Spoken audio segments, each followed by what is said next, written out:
Film का शुरुआत होते हैं दोनों ग्रुप में लड़ाई को दिखाते हुए। एक तो है इंसान जो जमीन पर रहते थे और इनके ताल्लुक एक तबीला पर था, और दूसरे ग्रुप में थे जलपरिया जो काले पानी में रहते थे। जो एक इंसान दूसरे शहर से आई थी, वो इंजल या जलपरी के ऊपर बहुत ही बुरी तरह से हमला कर दिया था। उनके ऊपर भारी पड़ के मार रहे होते हैं। जो जलपरिया होते हैं वो इन्हें नहीं मारते, दूसरे व्यक्ति से बचने के लिए हमले को रोक रहे होते हैं। जो इनके बीच में जलपरिया के हेड इंसान के साथ कहते हैं कि हम सब लोगों ने आप लोगों को क्या बिगाड़ा, फिर भी तुम लोग क्यों हमारे लोगों को नुकसान पहुंचा रहे हो। वहाँ पर इंसान के मास्टर जवाब देते हैं कि हमें जलपरिया की आंसू चाहिए, हमें वो दे दो, हम यहाँ से कोई तुम्हारे तकलीफ नहीं देंगे, यहाँ से चले जाएंगे। और जलपरिया के राजा बोलते हैं कि माफ कीजिएगा, हम आपको वो चीज नहीं दे सकते हैं। और ये कह के अपने बेटी के पास चले जाते हैं जो एक जलपरिया की राजकुमारी थी। वो तो बहुत ही ज्यादा खूबसूरत भी थी। अपने बेटी को जान बचाने के लिए जलपरिया के लीडर यहाँ से वो लड़की को भगा देते हैं। और वहाँ पर इंसान सभी जलपरियों को और लीडर को भी मार दिया होते हैं, और कुछ जलपरियों को ऐसे कैद करके ले जाने लगते हैं और इसी तरह अपने साथ अपने शहर में लेके आते हैं। और इस सीन में हमारा मास्टर जी का बेटे को भी दिखाते हैं, जिसके पास उसका दोस्त आता है और बोलते हैं कि तुम्हारा डैड काले पानी गए थे और तुम्हारा डैड ने बहुत सारे जलपरियों को पकड़ के लेके आए हैं। इसके बाद हमें वो जलपरियों को दिखाए जाते हैं कि जिन पर सिपाही बहुत ही ज्यादा जलपरियों के ऊपर जुल्म किया होते हैं, बड़े बेरहमी से मार रहे होते हैं ताकि वो जलपरिया रो पड़े और इसी तरह उनके आंसू को भी हासिल करा जा सके। लो जेंकिन नाम का लड़की की वजह से ये इस तरह कार्य करते थे, और ये लड़की मास्टर की सबसे करीबी थी और इसका कहा मानते थे। जो जांग की दोस्त की बहन भी थी, और वहाँ से उठते हैं और जलपरी को जोर जोर से मारने लग जाते हैं। और इसी तरह मार खाने की वजह से जलपरिया रो पड़ते हैं और उनके आंसू से आंखों से चमकते हुए गिरते हुए दिखाई देते हैं। जो आंखों के आंसू पानी की तरह गिरने के बाद चमकदार हीरे की जैसा बदल जाते हैं। और इसी तरह करके बहुत सारे आंसू एक इकट्ठा कर लेते हैं और उसके बाद मास्टर और लू चेंग को बात करते हुए दिखाई देते हैं। और तभी यहाँ पे जियांग भी आ जाते हैं, जो अपने डैड और अपने मास्टर के ऊपर बहुत ही ज्यादा गुस्सा होते हैं और बोलते हैं कि डैड, आपने मेरे से वादा किया था जलपरियों को कभी भी नुकसान नहीं पहुँचाएंगे, और आप पापा आपने तो वादा भी नहीं रखा, आपने वादा तोड़ दिया। और इसी तरह जलपरियों को उठा कर लाया और जुल्म भी कर रहे हैं आप। और इसी तरह बात सुनकर मास्टर अचानक खांसने लग जाते हैं। और इसी तरह देखते हुए भी ऐसा दिखाई दे रहा था क्या है कि बहुत ही ज्यादा शरीर खराब है। तभी लुचियांग उसे कुछ गोलियां भी खिलाते हैं और एलेक्स साइड पे लेकर उसे पूछता है कि मेरे डैड की तबीयत ठीक नहीं लग रही, और कहते हैं कि क्या हुआ इन्हें। और लड़की बोलते हैं हाँ सही में बोला क्या कि तबीयत ठीक नहीं लग रहा है, और ये भी बोलते हैं कि आपका डैड बहुत ही ज्यादा बीमार है, उनका इलाज भी चल रहा है। और ये भी कहते हैं कि जलपरी के आंसू से भी दवाई बनाए जाते हैं, और इसीलिए हम काले पानी गए और जलपरी को पकड़ कर यहाँ पे लेके आए हैं। और जियांग कहते हैं कि आप लोगों को आंसू चाहिए था ना, आंसू मिल गया ना, अभी जलपरियों को सभी को छोड़ दो। और इसी तरह भी बोलते हैं प्लीज उन्हें छोड़ दो। और लुशियन बोलते हैं कि जो आप छोटे हो, आप इसके बारे में आप जानते नहीं, और जलपरिया बहुत ही ज्यादा खतरनाक भी होते हैं, और अभी हम लोग इन लोगों को छोड़ दिया तो बाद में ये आपके हमारे ऊपर हमला बोल देंगे और हमारे लोगों को कितने लोगों को जान भी ले लेंगे, और इसीलिए हम उन्हें नहीं छोड़ सकते, आई एम सॉरी। और इसी तरह उसके डैड भी थोड़ा खसने लग जाते हैं और जियांग को पास बुलाने के बाद वहाँ से चले जाने के लिए बोल देते हैं। और जियांग के डैड भी बोलते हैं कि लुशियन से हमें कुछ बात करनी है, तुम ही चले जाओ यहाँ से। और जियान वहाँ से चले जाते हैं। जियान के पापा उस लुशियन से बात कर रहे होते हैं, और जियान के पापा बोलते हैं जियान अभी बहुत ही ज्यादा छोटे हैं, नादान है,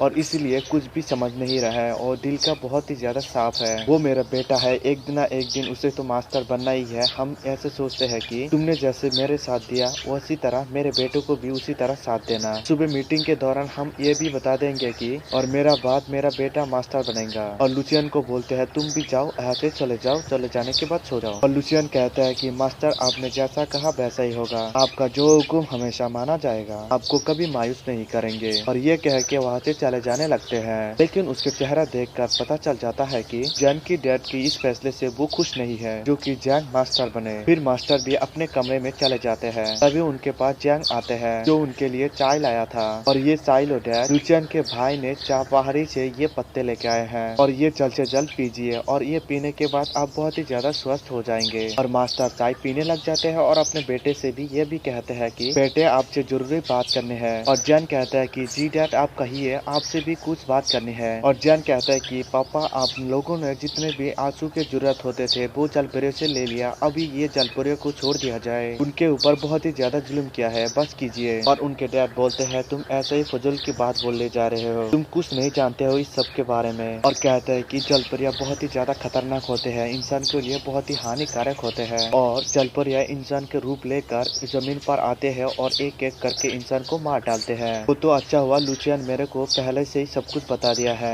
वरना मैं तुम्हारे वादा के चक्कर में जलपरी को ऐसा ही छोड़ दिया होता और इसी तरह जलपरियों के साथ कुछ न करता। और जियान कहता है कि पापा आपका सोच गलत है, जलपरियां इंसान को नुकसान नहीं पहुंचाता है। लुचियन के बात लेकर आप यकीन मत कीजिए। और ये सुनकर उसका डैड बहुत ही ज्यादा गुस्सा हो जाते हैं और यह कहते हैं कि क्या तुम्हें मैं पागल नजर आ रहा हूँ। और इतना कहते हुए भी उनके सीने में दर्द होने लग जाते हैं और देखते ही देखते उनके मुंह से बहुत ही ज्यादा खून निकलने लग जाते हैं और इसी तरह दम घुटने लग जाते हैं और इसी तरह तड़पते तड़पते मर जाते हैं। और इसी तरह लुचियन सिपाही को लेकर इस कमरे में आ जाते हैं और इल्जाम लगाते हुए कहते हैं कि जियान तुमने ये क्या किया और अपने पापा को ही खून कर दिया। और ये कहे कि सिपाही को सभी को लोगों को बोलकर इसे गिरफ्तार कर लेते हैं। और इसी तरह थोड़ी देर बाद उसका दोस्त उसके साथ मिलने के लिए आते हैं। तब जियान ऐसे कहता है कि मैंने ऐसा नहीं किया, मैंने अपना डैड को नहीं मारा। उसका दोस्त कहता है कि मैं जानता हूँ, मेरे को पता है तुमने नहीं मारा, बट ये खबर तुम्हें देने के लिए आया हूँ कि तुम्हारा डैड मरने के बाद मेरा बहन यानी कि लुचियन मास्टर बन गया। तो जियान काफी ज्यादा हैरान भी हो जाते हैं और बहुत ही ज्यादा रोने लग जाते हैं और ये भी कहते हैं कि मास्टर बनने के लालच में लुचियन ने मेरे पापा को खून कर दिया, मेरे डैड को जहर देकर मार डाला और उनके रास्ता भी क्लियर हो जाए। और इसी तरह कहते हुए उसका दोस्त को बोलते हैं कि प्लीज मेरे को यहाँ से निकालो ताकि मैं यहाँ से निकाल के कुछ सबूत ढूंढ सकूं। तभी उसका दोस्त कुछ देर के बाद जियान को वहाँ से निकाल पड़ते हैं और थोड़ी देर बाद लुचियन के कमरे में चले जाते हैं और इसी तरह पूरे कमरा की तलाशी भी ले लेते हैं। और तभी थोड़ी देर बाद उसके एक बर्तन में जहर भी मिल जाते हैं। तभी लुचियन और उनके बहुत सारे सिपाही भी आ जाते हैं। जियांग ये भी कहते हैं कि मेरे पापा को इस जहर से मारा गया है और बोलते हैं कि ये काम लुचियन का है। और इसी सारे बात बोलने के बावजूद कोई भी सिपाही इनके बात को यकीन नहीं कर रहे होते हैं और इसी तरह जियांग को वहाँ से भागना पड़ रहा है। और इसी तरह उस जहर को महल में छुपा कर भाग जाते हैं। और उसके बाद अगली सुबह की सीन दिखाते हुए दिखाई देते हैं जो जियांग ने भागते भागते एक नदी के किनारे पे आ जाते हैं और दिखाते हैं कि बहुत सारे सिपाही भी उसके पीछे पड़े हैं। और इसी तरह भगाते भगाते उस सिपाही चारों तरफ से उसके ऊपर घिर लेते हैं। और इसी तरह जियान और इनके साथ जितने भी सिपाही थे सारे के साथ लड़ाई होने लग जाते हैं क्योंकि सिपाही बहुत ही ज्यादा थे और जियांग अकेला था, इसकी वजह से कमजोर पड़ने लग गया था। और जैसा ही सिपाही जियांग को मारने लग जाते हैं और तभी जलपरियों की सरदार की बेटी जो सरदार ने भगा दिया था यानी कि सभी जलपरियों की राजकुमारी थी जो कि अपने फुल जलपरियों के रूप में होते हुए दिखाई देते हैं। और इसी को देखकर सिपाही की आंखों को खुले रह गई और तो और सारे सिपाही बहुत ही ज्यादा खुश हो जाते हैं और बोलते हैं कि वाह भाई वाह, आज के दिन तो बहुत ही ज्यादा शुभ है। और कहता है कि लुचियन को हवाले कर देंगे इन दोनों को पकड़ कर लेकर और बोलते हैं कि वो हमारे ऊपर बहुत ही ज्यादा खुश हो जाएंगे। और ये बात बोलने के बाद जलपरी को ऊपर हमला करने के लिए लग जाते हैं सारे सिपाही और जलपरिया सारे सिपाही को रुका देते हैं। और जलपरिया अपनी ताकत से नुकीले बर्फ के टुकड़ा को भेज देते हैं सिपाही को मारने के लिए और इसी तरह काफी बार हमला कर देते हैं। और इसी तरह हमला को देखते हुए सारे सिपाही घायल होते हुए भी वहाँ से भागने लग जाते हैं। इसके बाद ये जलपरिया इंसान का रूप लेकर वहाँ से चलने लग जाते हैं। तब जियांग उसे रोकते हुए कहते हैं कि तुमने मेरे जान बचाई, ये खूबसूरत लड़की तुम्हारा नाम क्या है। और कहता है कि नाम तो बता के जाओ ताकि तुम्हारी भी मैं कभी भी काम आ सकूं। और जब भी इंसान के सिंह करते और इंसान को ऐसे बर्ताव देख के बहुत ही ज्यादा जलपरिया गुस्सा हो जाते हैं और उसके ऊपर भी बर्फ के नुकीले टुकड़े से हमला करने लग जाते हैं। जिसके बाद जियांग कहता है कि क्या कर रहे हो, अभी तो तुमने मेरे जान बचाई फिर तुम ही मेरे जान ले रहे हो। और जलपरिया कहता है कि तुम्हारे शहर के लोगों ने सारे मेरे जलपरियों को मार डाला और यहाँ से लेके चले गए और इसी तरह तुम्हारे लोगों ने हमारा घर को तहस नहस कर दिया और तुम ही बता हम तुम्हें कैसे छोड़ दूं। और अब मैं तुम्हारे शहर के लोगों को मारने के लिए चाह रहे हूँ और अपने लोगों को बदला लेने के लिए और जिसका शुरुआत तुम्हें मार कर करूंगी। और जियांग कहता है कि मेरे बात भी सुना करो क्योंकि मेरे अपने लोगों ने मेरे डैड को मार डाला और मैं भी अपना बदला लेना चाहता हूँ। उस शहर की मैं बहुत ही अच्छे अवाक हूँ और वहाँ की एक एक शहर की एक जगह को भी आसानी से पता है मेरे को। और बोलते हैं कि मैं भी तुम्हारे साथ भी चलता हूँ और इस तरह भी मैं बदला भी ले लूंगा और तुम्हारा भी कर्ज भी चुका दूंगा। जिसके बाद ये बात सुनकर जलपरिया भी मान जाते हैं। जिसके बाद ये दोनों उस शहर के लिए चल पड़ते हैं जहाँ पे जियांग बहुत सारे बच्चे को खाना खिलाए होते हैं। और ये सारे चीज देखकर जलपरी को बहुत ही ज्यादा खुश होते हैं और जियांग जलपरी को खुश करने के लिए सफेद कलर की एक ड्रेस लाते हैं और एक सफेद साथी भी लाते हैं। इसके बाद ये दोनों फिर से आगे बढ़ने लग जाते हैं। जिसके बाद थोड़ी देर बाद देखते हैं कि लुचियन की सिपाही कुछ एक लड़के को मार रहे होते हैं और वो लड़का इतने सारे सिपाही के ऊपर बहुत ही ज्यादा कमजोर हो चुके हैं। और जैसा ही सिपाही उसे मारने मारने वाले होते हैं और तभी जलपरिया उसके हिफाजत के लिए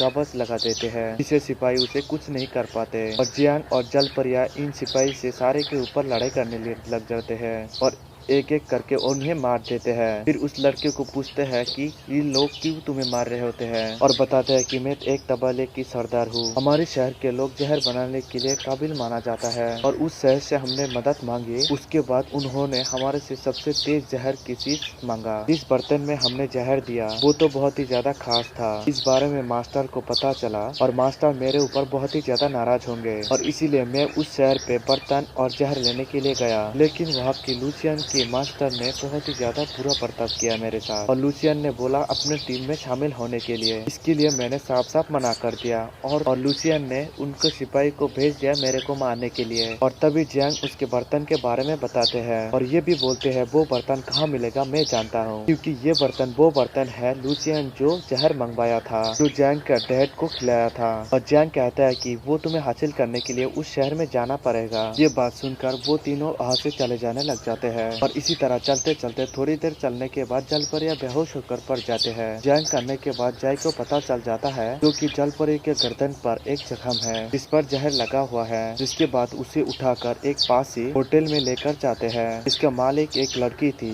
जो बहुत ही ज्यादा खूबसूरत भी थी और बोलते हैं कि इसे एक फूल की मदद से ठीक किया जा सकता है जो फूल पहाड़ में मिलते हैं। और जियांग जाकर वो पहाड़ से वो फूल लाने के लिए चले जाते हैं और काफी सारे मुश्किल का सामना करने के बावजूद उस फूल को लाते हैं। जब फूल को दवाई बनाकर पिलाते हैं वो जलपरिया बहुत ही ज्यादा ठीक हो जाते हैं और यह भी उस शहर के बारे में बहुत सारे बात करे होते हैं और इनके सारे बातें होटल के मालकिन सुन लिया होते हैं। कुछ देर बाद होटल के मालिक के ऊपर कोई एक बंदा परेशान करने लग जाते हैं और उस मालिक को बचाने के लिए बोल देते हैं। वो सांप बार बार उस आदमी को डांग मारते हैं। इसके बाद वो आदमी यहाँ से भाग जाते हैं। इन सब के बीच होटल के मालिक के पैर में चोट लग जाते हैं और इसीलिए तबीले के सरदार उसके कमरे के ऊपर छोड़ के आते हैं और तभी होटल के मालिक बोलते हैं कि तुम पहले से ही नजर में मेरे को प्यार होने लगा तुमसे, और ये भी बोलते हैं क्या तुम मुझे शादी करोगे। इसके जवाब यहाँ से ना देते हुए वहाँ से चले जाने लग जाते हैं और वहाँ पे एक गिटार था, उस गिटार के बारे में तारीफ करने लग जाते हैं। जिसके बाद वो लड़की बोलते हैं मैंने तुमसे कुछ पूछा है, तुम बोलो शादी करोगे मुझसे। वो लड़की बोलते हैं मैं थोड़ी ना तुम्हें अभी शादी करने के लिए बोल रहा हूँ, मैं ये सारे चीज बेच देता हूँ और तुम्हारे साथ चल लूंगा। और इग्नोर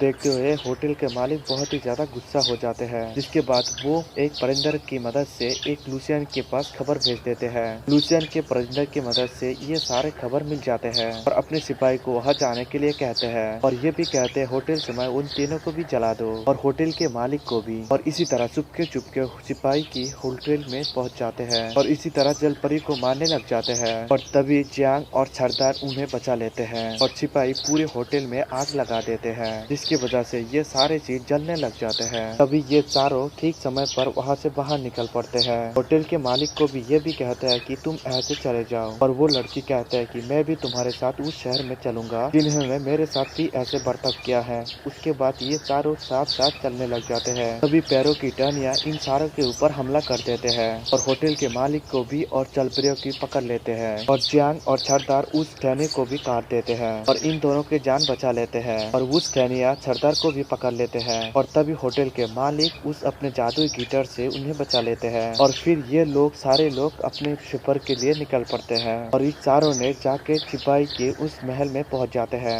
और इसी तरह चलते चलते वहाँ पे कोई भी दिखाई नहीं दे रहा था और तभी थोड़ी देर बाद बहुत सारे सिपाही आ जाते हैं वहाँ, इसके साथ लूसियन भी थे और इसी तरह देखते देखते सिपाही भी उनके ऊपर हमला कर देते हैं और ये भी सिपाही से लड़कर बहुत ही अच्छे सबक सिखाते हैं क्योंकि ये चारों बहुत ही ज्यादा ताकतवर थे और इन सारों के ऊपर बहुत ही ज्यादा भारी पड़ने लगे थे और सिपाही को कमजोर हुए पड़ते दिखाई देते लूसियन भी बहुत ही ज्यादा हमला करने लग जाते हैं और ये अपने पूरी तरह से ताकत को इस्तेमाल करते हुए हमला कर देते हैं। वो सीधा आकर जलपरी के ऊपर टूट पड़ते हैं और जलपरिया फांसी चूल बनाकर उसे रोक लेते हैं क्योंकि लूसियन बहुत ही ज्यादा ताकतवर थे और इसी तरह जलपरिया ज्यादा देर तक रुक नहीं पाते और उसका शील्ड टूट जाते हैं और दूर जाके पटक जाते हैं और बहुत ही ज्यादा चोट लग गई है उसे और गिरने से पहले जियांग उसे पकड़ लेते हैं। लुचियन देखते हैं कि होटल के मालिक अपने गिटार से सारे लोगों को मार रहे होते हैं। तभी उसके ऊपर हमला करके अपने गिटार को तोड़ देते हैं और तभी उसे भी मारकर थोड़ा जख्मी कर देते हैं। उसके बाद जैसा उसके ऊपर दोबारा से हमला करने लग जाते हैं, उसके सामने सरदार आ जाते हैं। तभी हमला उसको लग जाता है, वो काफी ज्यादा जख्मी हो जाते हैं। तब लुचियन जियांग से कहते हैं, तुम गद्दार हो, तुम्हें पहले अपने डैड को मार डाला और उसके बाद इस शहर में हमला करने के लिए आ चुके हो। तब लुचियन को कहता है कि तुम बहुत ही ज्यादा झूठी और लालची इंसान हो। गद्दार मैं नहीं, तुम हो गद्दार। मास्टर बनने की लालच में मास्टर यानी कि मेरे पापा को मार डाला तुमने, जिसने सारे जिंदगी भर तुम्हारा ख्याल रखा और तुम्हें पाला,